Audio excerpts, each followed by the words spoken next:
Good morning, Asanka. Great to have you on our program, The Business Detective. To begin, what really inspired you to get into business? Well, I wanted to create the new identity of what Sri Lanka could be. And, it's the root cause of how our next vision is going to be for the next generation or the next generations to come.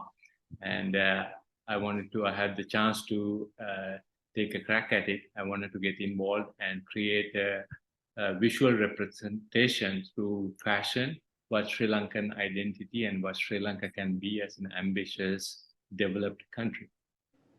Okay. Talk a little bit about your educational background and. Yes. So actually, I went to St. Peter's over here, then in University of Texas, Austin for undergraduate and master's in computer science. I worked there for a while.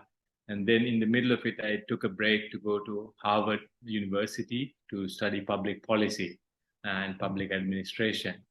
And just putting all of those things together and traveling around the world, getting a real education about how countries, companies, people, societies are building new technologies and using new technologies to build better lives for all of them.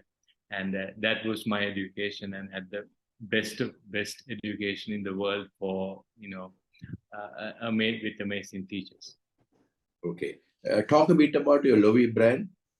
Yeah, so LOVI is essentially the attempt to create a new identity, a visual representation of what Sri Lanka could be. It's ambitious, it's future forward facing.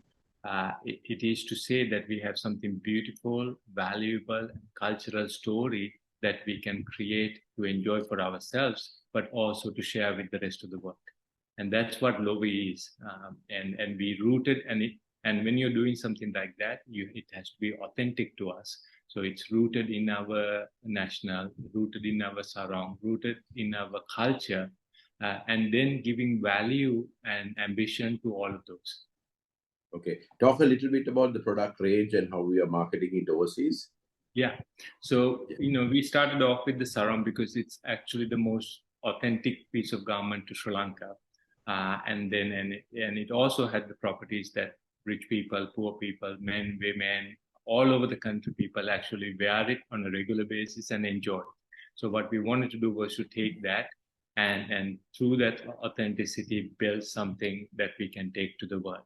And over time, we built collections that could work, and occasion based, whether you go to the beach, whether you wear it in the Middle East, whether you wear it on a red carpet in New York City or London, or you go to a film festival, or anywhere you go, you can actually. So we are very focused on what the occasion that is, and then we build collections for that, and also for the personalities. So based on your personality, if you're a rock star, if you're a business person, if you are a president or an ambassador, we build clothing, Sri Lankan clothing or Sri Lankan inspired clothing to match that occasion. And that market segment was quite lacking here.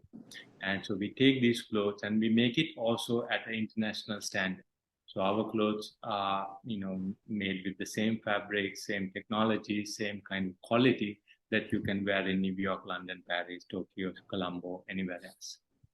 And that has helped us through word of mouth and through social media and through some advertising campaigns to get the word out to the community. Okay. Talk a bit about your business philosophy.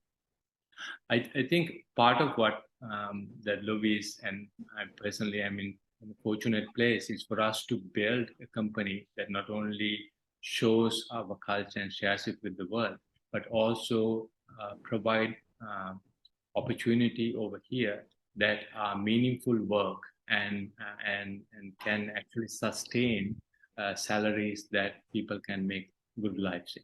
So that building that business model from the ground up and creating high value added products is what we are from a business point of view. Because the point is not only to create a business, but for your team, for your staff, for your employees, and all your partners to be able to have a meaningful income from it.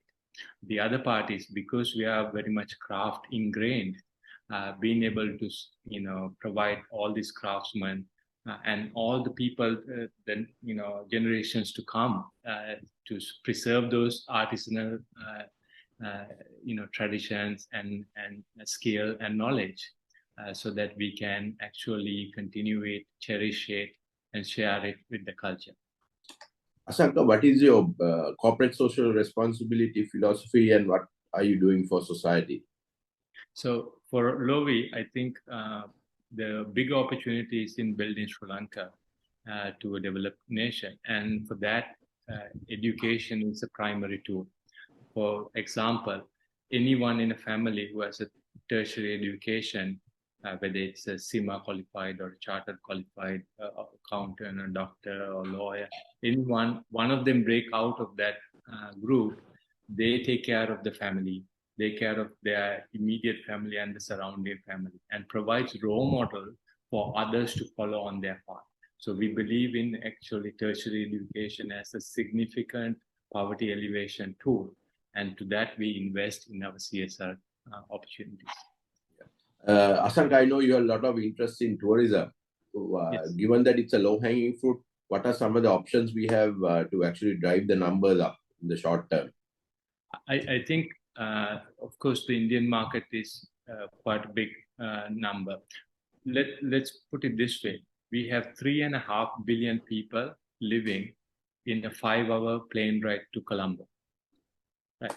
In that group, even if you take 1% of that group who wants to travel, that's a significant thing. And I think our product from a country, the hotels, the locations, the natural beauty, and the warmth of the people, hospitality, the product is amazing. It's it's unparalleled. Pricing is very good. We need infrastructure in terms of building the relationship to either re-establish the connection that we have over the last 3 years, largely because of the pandemic has been lost, so that the people can come. And also the capacity, like a number of planes arriving here, just basic logistic problems. I think other than that, the product is amazing. It has not changed, the last 3 years. In fact, there's a whole lot of new options. Ecotourism is booming. And we have plenty of, one of the largest number of wild parks compared to the size of the country. So we are very excited about this space. Asanka, also, I know you have a lot of great ideas about creating events, and that's key to attracting tourism. What are some ideas that you have? So the way to look at it is, like, right now we need a marketing, very, world scale marketing push. And one way to do it is to use the earned media. One way is, of course, to spend billions buying that advertising. Another way is to use some of it to earn media. So you have events, you get people that have large followings, large networks, and to get them to come here and spread that message. We can think, as the BOI chairman, FDI opportunities are plenty here. It might not be with the current ratings and all of that. We might be a little bit time we get institutional investors coming in, but individual investors and people who can understand the risk, and high net worth individuals who have companies that can invest and start building is quite possible. They can, many, and to be honest, even if we are going through this period, we are not the only country that has gone through. This is, in fact, a normal process in many countries that has gone through. But the opportunity is not to linger on it, to build. Okay. Asanka, my last two questions is, question number one is, what advice would you give to a budding businessman? I think plan for a long term. If you are looking at, any business, especially in this kind of environment, it takes 10 years to build. If you are not committed to building something for 10, 15 years, you can achieve a lot if you look at 10 to 15 years. If you look at 1 to 2 years, it's very difficult to get a lot of things accomplished. but 10 to 15-year horizon. And if you see you have a business idea that you're committed and passionate to develop for that, it can be very large. Okay. And my final question to you is, what are your expectations of our political leaders? Well, let me put it this way. In 25 years, we'll be in 2048, 100-year anniversary. We can be a developed country with a roughly 40K per capita GDP, $1 trillion economy. Right? Let's focus on that, how to build $1 trillion economy.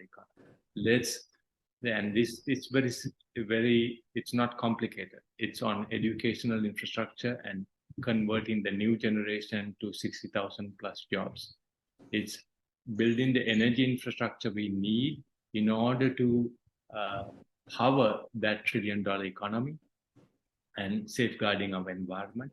And the third one is taking regional and climate change leadership as one of the nations that is at the significant impact of this, but also has the infrastructure, the knowledge, and the caring of the people who lead this effort.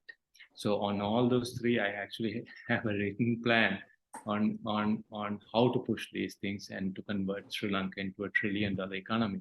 So love to discuss, and congratulations to all the people working very, very hard in the civil service, in the public service, and the politicians to make that dream come true. So Asanka, just to close this little interview, given your wide interest, how would you finally like to be remembered? I would like to be remembered as somebody who really loved these people of Sri Lanka and did something to share the beauty that we have with the rest of the world. Okay. Thank you, Asanka. Great talking to you. Thank you very much.